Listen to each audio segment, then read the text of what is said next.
sih stresnya karena berdampak ke kulit itu sih. Iya, Gue nggak bisa glowing dong gitu kan.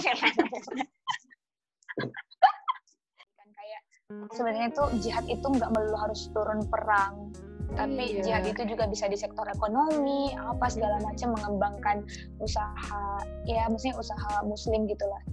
Iya.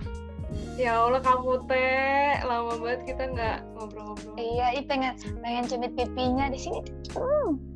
Ya ampun kamu teh, ya Allah apa kabar kak? Kok nggak main Kalau nggak main IG sih, Nggak main IG. Ngapain? Iya, kenapa? Banyak mudaratnya. Jangan gue yang nanya-nanya gue dong, gue kan. Oh iya. Iya. Apa tuh? Lu apa kabar? Itu sih yang pertama. Ya kita udah lama banget kan gak ngobrol. Alhamdulillah. Ya masih kayak gitu ya Allah. Alhamdulillahirabbil alamin. Alhamdulillahirabbil alamin. Dikasih sehat.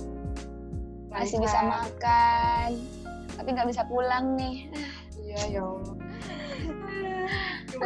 Gimana kak Surabaya kak? Enak? Iya. Mirip-mirip Jakarta. Nggak mirip Jakarta sih. Oh iya? Nggak bisa menggambarkan. Mau tahu Why? Pokoknya Jawa lah. Tahu kan iya? Jawa tapi metropolitan. Terus juga, gimana ya? Susah digambarkan, sumpah. Gue aja nggak kebayang dulu kan ke Surabaya nanti gimana ya. Terus ternyata pas di sini ternyata beda dari ekspektasi gue gitu. Ekspektasi lo, oh iya. Lu tuh, lu ini lebay sih. Tapi lu culture shock gak sih? Nggak juga sih. Gak Cuma juga. itu sempat. Oh, Soalnya iya? kan nggak ngerti bahasanya ya. Dan gue kan kerjaannya emang selalu meeting sama klien kan, maksudnya sama nasabah gitu, ketemu sama nasabah, karena gue emang kayak nggak, kalau di bank lain tuh kayak RM gitu loh, relation manager. Tapi kalau di kantor gue itu relation manager sama yang analisa bisnis nasabah tuh jadi satu orang gitu loh. Gitu. Oh, jadi gue ketemu juga nasabah, nganalisa usahanya gitu segala macam. Nah, pasti kan harus tektokan sama nasabah ya. Iyalah. Nah, And then? terus kebanyakan mereka walaupun Jawa. bahasa Indonesia pasti ada lah kayak beberapa kata yang bahasa Jawa, bahkan ada yang kayak Jawa terus kayak gue kayak kalau sendirian ketemu nasabah tuh kayak gue harus bilang dulu, Bu maaf ya saya ini bukan orang Jawa, Bukan saya orang nggak Jawa. bahasa Jawa. Iya, terus katanya oh alah saknore ngalah. Pas awal-awal enggak, gue nih dari orang luar nih, lihatnya, lu tuh orangnya tuh fun aja, kayak nggak pernah sedih, kayak kalau misalnya stres nggak pernah kelihatan stres, gue juga jarang komunikasi sama lu ya, maksudnya, ya nggak tahu sih, cuman gue nih ngelihat lu dulu pas main Instagram, kayak lu tuh seneng-seneng aja gitu storyin, waktu itu gue masih main Instagram, lu kayak nge-storyin lu dengan teman-teman baru lu di kantor. Oh iya. It's been kayak itu baru loh, jatuhnya lu baru, tapi lu kayak bisa langsung adapt gitu loh, Wit. Itu gimana sih lu? Apa lu fake doang? Emang udah deket sama mereka? Atau itu cara lu untuk deket sama mereka? Ayo, lu sharing dong kan sama gue. Oh iya, jadi gue ceritain awal-awal aja ya. Jadi kan gini, saat gue masuk ke cabang, itu bisa dibilang gue yang paling muda gitu loh. Jadi kan orang-orang ke cabang udah senior. Paling cantik juga nggak? Nah, oh iya jelas itu pasti dong. Gak berubah. Kesel. Nah, tapi kan kalau mau dibilang grade gue udah langsung tinggi gitu kan. Jadi kayak tuh, itu challenging banget tuh. Nah, itu awal. Terus kayak kita kan udah kayak di awal di masa pendidikan tuh kayak sering diceritain sama senior gitu lah kayak, nanti kalian kalau cabang kayak gini, pasti kalau kan gue kayak jalur percepatan gitu kan, jadi umur masih muda, bahkan ada teman gue yang udah 35-an itu masih grade-nya tuh kayak jauh banget dari gue gitu, kayak 3 level di bawah gue. Terus kayak ya juga sih, takut juga nanti kayak orang-orang pasti kayak adalah pasti iri gitu kan. Ternyata itu nggak bisa disamaratain di semua cabang gitu loh, Oh ya, kasusnya kalau di lu? Ternyata nggak sama sekali, justru mereka tuh kayak kasihan gitu loh. Oh iya. Justru mereka kasihan, kasihan banget sih jauh dari keluarga. Mereka mikirnya iba, ya Allah. Iya. Kalau bisa sih Kak, lu tuh sama orang tuh kayak cepet cepet masuk gitu loh. Lu gimana sih? Caranya adalah kita ngikutin apa dulu maunya dia. Jadi kayak gue kayaknya orangnya observasi dulu deh. Kayak ini orangnya kayak gimana sih, terus abis itu gue menyesuaikan gitu loh.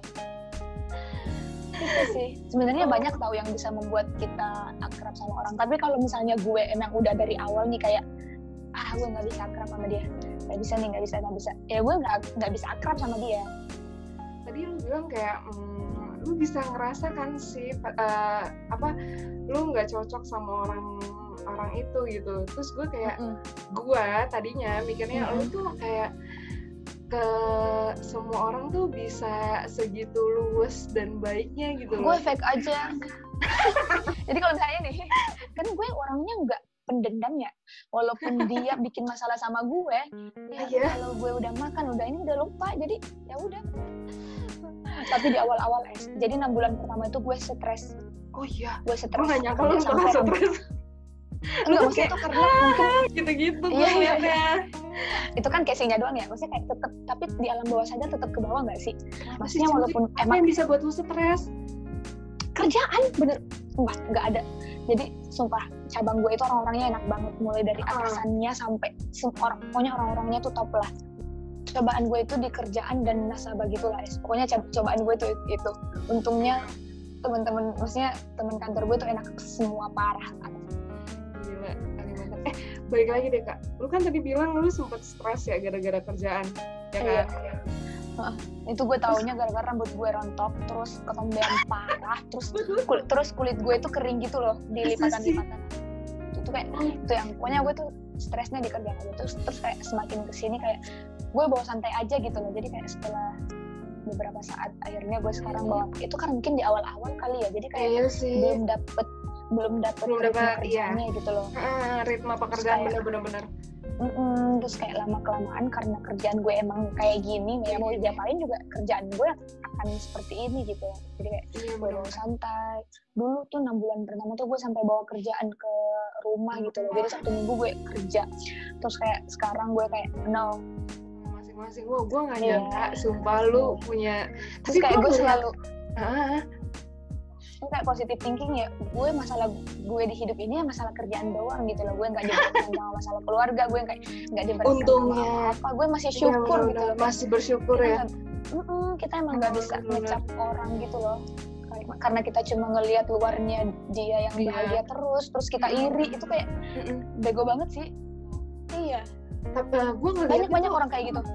Gue ngelihatnya tuh, ini balik lagi ke lu ya Kak, gue ngelihatnya lu bisa sepositif itu, kok gue ngelihat karena lu disupport sama lingkungan yang at least keluarga lu emang positif banget, terus pacar lu juga positif banget mungkin, ya nggak sih? Lu ngerasa nggak sih lu bisa sepositif ini karena emang, ya gue nggak tahu sih, cuman gue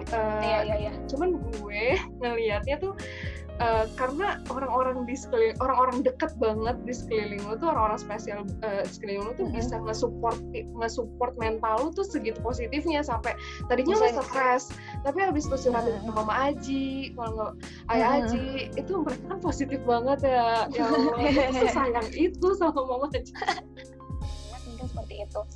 Dan setelah lo bilang itu gue baru mikir bener juga sih lo bilang kayak gitu, karena kalau misalnya kita nggak didukung sama orang-orang terdekat, wah parah sih gue kayak. Iya kan, nggak kepikiran juga gitu kan. Bener emang gue tuh termasuk yang salut sih sama di sini gue ngeliatnya kayak gila ya, penting banget ya parenting itu, kayak iya kan, benar. Gue ngeliatnya nggak sih Kak, nggak semua orang seberuntung lo sih menurut gue. Iya benar. Kayak punya dua orang tua yang parentingnya tuh bagus menurut gue, ke anak tuh tahu lah harus gimana bersikap, gimana berkomentar pada saat anaknya lagi kayak gini. Itu lo nggak ngerasa. Sama gue ngeliatnya kalau teman-teman lo ada masalah dan curhat, lo tuh bisa jadi pendengar yang baik banget gitu.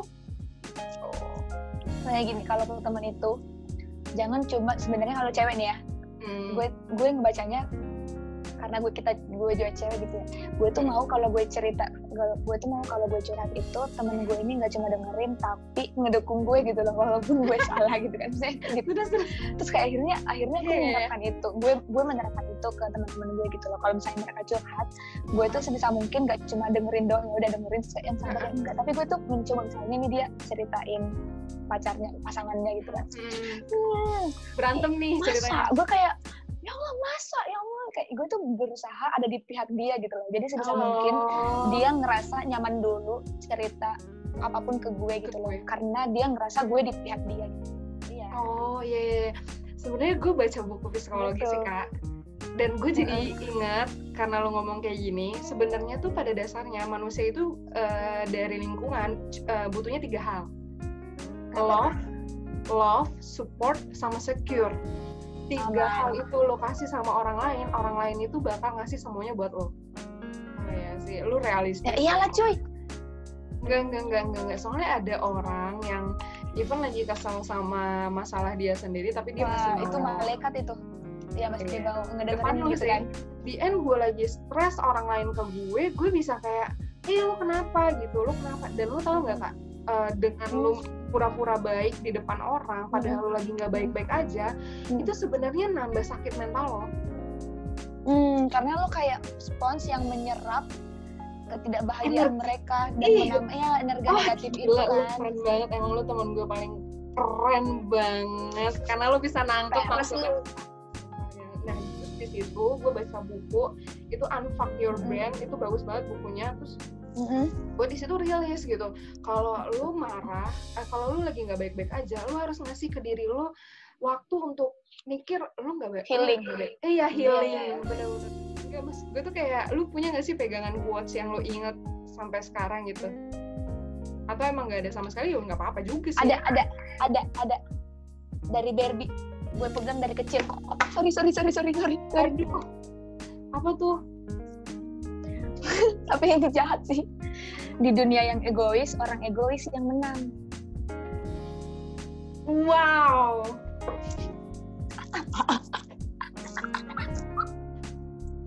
Gue tahu kenapa lu disebut bawang putih palsu. Bukan, bawang putih plastik. Iya, bawang putih plastik. Wow. Kayaknya udah cukup sekian pembicaraan kita hari ini. Quotes-nya udah dapet guys, di dunia yang egois ini. Orang egois di dunia yang egois, orang egois yang menang. Sumpah, itu gue pegang dari kecil tau. Kan gue nonton dari kecil kan. Dan lo tau gak sih? Itu teringat terus di... Pasti. Enggak sih, gue teringat terus di otak gue gitu. Terus kayak ketika gue kayak karena merasa sedih karena orang lain, ya gue pakai itu lagi. Ya ngapain gue sedih gitu, kayak gue harus egois juga. Gue terkadang memang setiap manusia itu perlu egois untuk dirinya sendiri guys. Gue nggak, yang penting boleh egois tapi nggak boleh menjatuhkan orang lain. Tuh dengerin tuh, nggak boleh egois, yang penting nggak menjatuhkan. Boleh egois tapi nggak menjatuhkan orang lain. Iya, nggak boleh berdoa untuk sesuatu yang buruk terjadi buat orang lain. Tidak boleh menjadi membuat gimana ya? Ini namanya egois positif kali ya? Iya sih. Ya udahlah, ada-adain aja egois positif. Enggak sih, menurut gue tuh lo egois di sini tuh enggak yang jadi menghalalkan segala cara gitu loh. Iya, bukan. Lu tuh cuman kayak kalau lagi di situasi yang enggak mengenakan hati lo, cara lo untuk berdamai dengan diri lo salah satunya dengan berkata seperti itu. In real life sih. Pinter sumpah. Nah, ya itulah. Iya, keren ya kita. Alhamdulillah. Iya, keren lah, lumayan lah, bisa dibilang keren lah. Lumayan keren lah ya. Lumayan keren. Ya udah tuh, makasih ya Kak ya. Dadah. Ya Allah. Sehat terus ya. Sama YouTube. Kakak ingat meditasi kalau lo stres.